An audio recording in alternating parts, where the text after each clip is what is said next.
সম্মানিত ভিউয়ার্স, আজকে আপনারা জানতে পারবেন বরিশালে 2 ট্রাক নথিপত্র কাগজপত্র সহ 2টা ট্রাক আটক করা হয়েছে। সচিবালয়ের আগুন লাগানোর সন্দেহে এই 2টা ট্রাককে আটক করা হয়েছে। বিস্তারিত জানতে পারবেন আপনারা।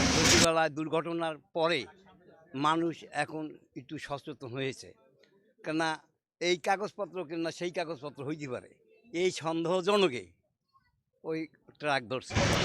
তারপর সাংবাদিক মাধ্যমরা যখন 2 ট্রাক ড্রাইভারকে জিজ্ঞেস করলো, তো একজনকে পাইলো, একজনের সাথে কথা হলো। একজন বলল যে আমাকে অন্য ট্রাক ড্রাইভার আমাকে ভাড়া করে এনেছে শিক্ষা অধিদপ্তর থেকে কাগজপত্র নথিপত্র ট্রাকে বোঝাই করে নিয়ে এখানে নিয়ে আসার জন্য।